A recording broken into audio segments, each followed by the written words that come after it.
देखिए, जहाँ तक भ्रष्टाचार का सवाल है, सही बात है। हम लोग पिछले 1 साल में भी जहाँ पर भी गए हैं, कहीं न कहीं बिहार में इस बात को अब मान लिया गया है कि किसी भी विभाग में काम करना अगर है, कोई काम कराना हो, चाहे आपको अपना जातीय प्रमाण पत्र बनाना है, जन्म मृत्यु का सर्टिफिकेट लेना है, पासपोर्ट बनाना है, रसीद कटवाना है, FIR करना है, कोई भी सरकारी विभाग ऐसा नहीं है, सरकारी काम नहीं है जहाँ पर बिना पैसा दिए हुए काम हो सकता है। अब आपका सवाल यह है कि इसको सुधारा कैसे जा सकता है। सुधार की जो शुरुआत है वो तो समाज से ही होगी।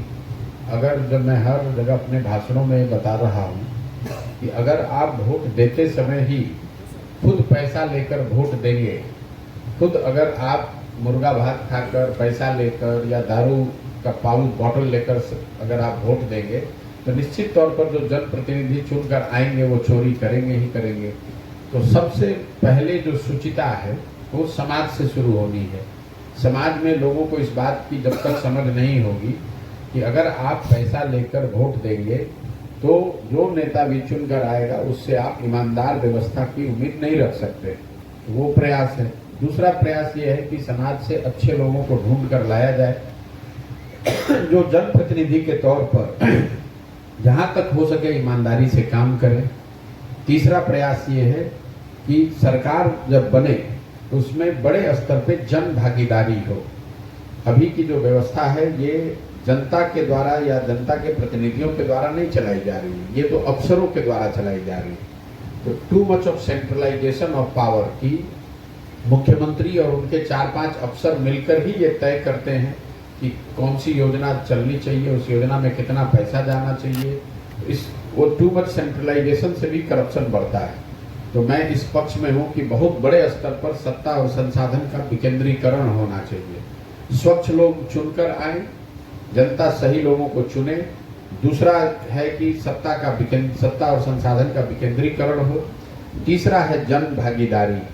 जनता को ये पता ही नहीं है कि सरकार की कौन सी योजना किसको मिलनी है। लोगों को ये बताया ही नहीं गया है, या लोगों ने जानने का प्रयास नहीं किया है, या सरकार की ओर से इस तरह का कोई प्रयास नहीं किया गया है कि गांव में लोगों को ये जानकारी तो हो कि वो किस किस योजना के या किस किस सुविधा के लिए वो उनका हक जो है। और चौथा है टेक्नोलॉजी का प्रयोग। बहुत बड़े स्तर पर टेक्नोलॉजी के प्रयोग से भी भ्रष्टाचार पर अंकुश लगाया जा सकता है। जैसे आप नल जल योजना में भ्रष्टाचार की हम और आप बात करते हैं। नल जल योजना में जैसे आपने बिजली के लिए स्मार्ट मीटर लगाया है, अगर नल जल योजना बनाते समय ही वो टेक्नोलॉजी का प्रयोग किया गया होता, वो मीटर लगाए गए होते, तो पटना में बैठे बैठे आप ये बता सकते थे कि कौन से नल जल योजना चली, कौन सी योजना से कितना पानी निकला, कितना पानी पहुंचा, नहीं पहुंचा, ये सारी चीज हो सकती थी। तो दुनिया भर में जिन देशों ने भी भ्रष्टाचार पर अंकुश लगाया है वो किसी एक व्यक्ति या एक कानून से नहीं, ये 4 चीजें लोगों ने करी हैं। ईमानदार व्यक्तियों का सरकार में सत्ता में आना, दूसरा सत्ता और संसाधन का बड़े स्तर पर विकेंद्रीकरण, तीसरा जनता की जनता की भागीदारी, और चौथा बड़े पैमाने पर टेक्नोलॉजी का उपयोग। इन 4 चीजों के जरिए ही बिहार में या कहीं पर भी दुनिया में भ्रष्टाचार पर अंकुश लगाया जा सकता है। खत्म तो कभी नहीं होगा। मैं उनमें से नहीं हूं जो झूठ बोलने के लिए बोल दे कि भैया हम आएंगे भ्रष्टाचार खत्म हो जाएगा।